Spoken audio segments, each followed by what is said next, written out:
بسم اللہ الرحمن الرحیم۔ حضرت علی حضور اکرم صلی اللہ علیہ وآلہ وسلم سے یوں روایت کرتے ہیں کہ جو شخص سونے سے پہلے آیت الکرسی کی تلاوت کرتا ہے اس شخص کو جنت میں داخل ہونے سے صرف موت ہی روکے ہوئے ہے۔ حضرت ابو ہریرہ سے مروی ہے کہ ایک بار اللہ تعالیٰ کے نبی صلی اللہ علیہ وآلہ وسلم نے مجھے صدقے کے مال کی حفاظت کے لیے مقرر کر دیا تھا۔ جب رات ہوئی تو ایک بندہ اس مال سے چوری کر رہا تھا کہ میں نے اس کو پکڑ کر کہا کہ میں آپ کو نبی اکرم صلی اللہ علیہ وآلہ وسلم کے پاس پیش کرتا ہوں۔ اس نے کہا کہ مجھے نبی اکرم کے پاس پیش نہ کرنا، مجھے مال کی بہت ضرورت ہے، میرے پاس کھانے پینے کو کچھ نہیں، میرے بچے گھر میں بھوک سے رو رہے ہیں۔ حضرت ابو ہریرہ رضی اللہ تعالیٰ عنہ فرماتے ہیں کہ جب میں نے اس شخص سے یہ سب باتیں سنی تو مجھ کو اس بندے پر ترس آیا اور میں نے اس کو جانے دیا اور سوچا کہ یہ بہت ہی ضرورت مند ہے۔ جب رات گزری اور صبح ہوئی تو میں اللہ کے نبی کے پاس گیا تو انہوں نے پوچھا،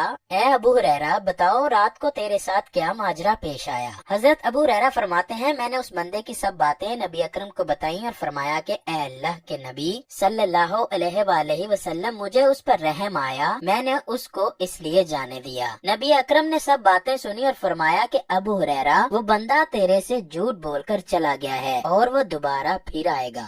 حضرت ابو ہریرہ رضی اللہ تعالیٰ عنہ نے سوچا کہ جب نبی اکرم صلی اللہ علیہ وآلہ وسلم نے فرمایا ہے کہ وہ بندہ پھر مال لینے کو آئے گا تو میں بھی اس بندے کے انتظار میں بیٹھ گیا۔ جب رات چھا گئی تو وہ بندہ پھر غلہ کو بھرنے کے لیے آ گیا، میں نے اس کو پکڑ لیا اور فرمایا کہ اب تم کو میں نہیں چھوڑوں گا اور ہر صورت اللہ کے نبی صلی اللہ علیہ وآلہ وسلم کے پاس لے کر جاؤں گا۔ اس بندے نے پھر مجھ سے کہا کہ میں بہت ضرورت مند ہوں، میرے چھوٹے چھوٹے بچے ہیں، مجھے آخری بار جانے دو، میں دوبارہ کبھی نہیں آؤں گا۔ حضرت ابو ہریرہ فرماتے ہیں کہ مجھے اس بندے پر بہت ترس آیا، میں نے اس کو پھر سے جانے دیا۔ صبح ہوتے ہی نبی اکرم نے مجھ سے پوچھا، اے میرے پیارے صحابی بتاؤ تمہارے ساتھ رات کو کیا واقعہ پیش آیا؟ میں نے کہا یا رسول اللہ صلی اللہ علیہ وآلہ وسلم اس نے کہا کہ مجھے غلے کی سخت ضرورت ہے، میری بیوی بچے بھوکے ہیں، مجھے اس پر بہت ترس آیا اور میں نے اس کو دوبارہ جانے دیا۔ اس پر رسول اکرم نے فرمایا کہ وہ پھر سے جھوٹ بول کر چلا گیا ہے لیکن اب وہ پھر دوبارہ غلہ لینے ضرور آئے گا۔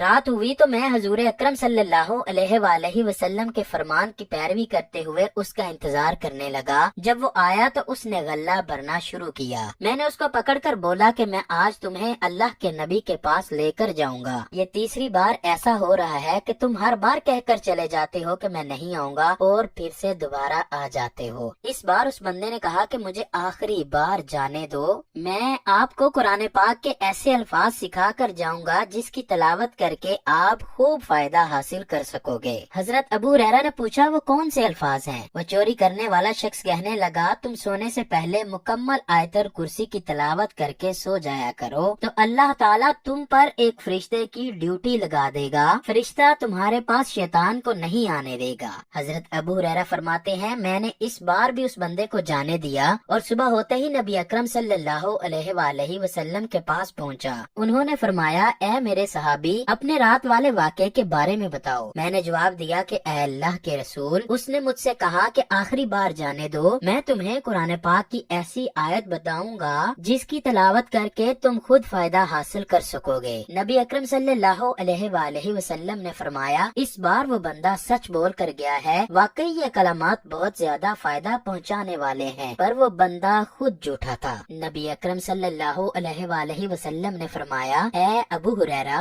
کیا تم جانتے ہو کہ تم مسلسل 3 راتوں سے کس کا سامنا کر رہے ہو؟ میں نے جواب دیا اے اللہ کے نبی میں نہیں جانتا کہ وہ کون تھا۔ آپ صلی اللہ علیہ وآلہ وسلم نے فرمایا کہ وہ شیطان تھا جس سے تم 3 راتوں سے باتیں کر رہے تھے۔ حضرت ابی بن کعب فرماتے ہیں کہ ایک بار رسول اکرم صلی اللہ علیہ وآلہ وسلم نے مجھ سے فرمایا کیا تمہارے علم میں ہے کہ قرآن مجید میں سب سے زیادہ عظمت اور فضیلت والی آیت کون سی ہے؟ آپ رضی اللہ تعالیٰ عنہ نے جواب دیا اے اللہ کے رسول آپ ہی سب سے بہتر جانتے ہیں کہ قرآن پاک کی سب سے عظمت اور فضیلت والی آیت کون سی ہے۔ اللہ کے نبی نے دوبارہ سوال کو دہرایا کہ اے ابو منظر کیا آپ کے علم میں ہے کہ قرآن مجید میں سب سے افضل اور عظمت والی آیت کون سی ہے؟ حضرت ابو منظر فرماتے ہیں کہ میں نے آیت الکرسی کو پڑھ کر کہا اے اللہ کے رسول مجھے لگتا ہے کہ یہ آیت سب سے عظمت اور فضیلت والی والی ہے۔ حضور اکرم صلی اللہ علیہ وآلہ وسلم نے مجھے شاباش دیتے ہوئے کہا،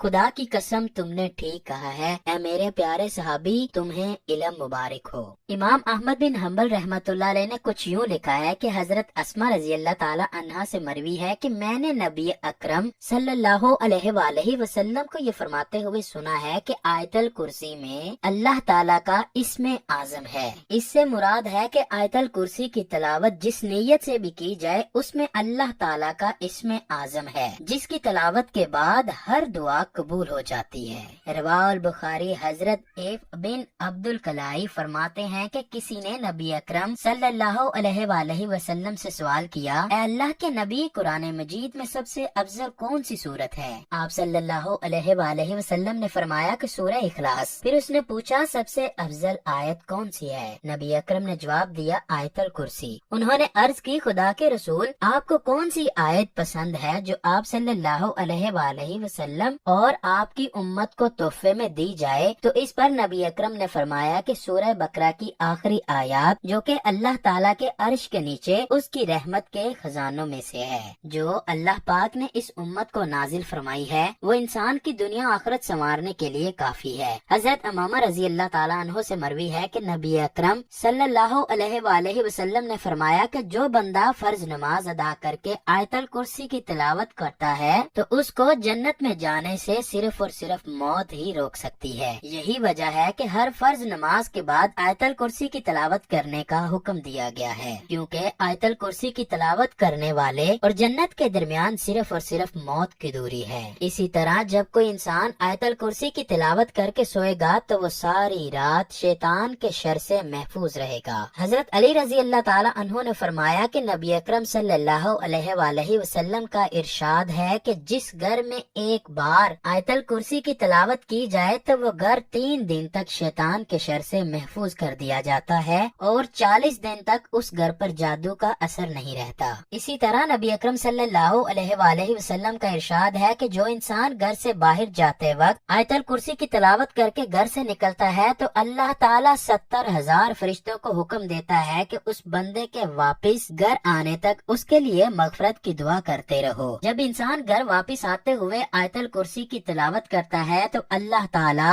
اس آیت کی تلاوت کے صدقے اس بندے کے گھر سے غربت کو ختم کر دیتا ہے۔ اللہ پاک سے دعا ہے کہ وہ ہم کو قرآن پاک کی صبح و شام تلاوت کرنے اور اس پر عمل پیرا ہونے کی توفیق عطا فرمائے۔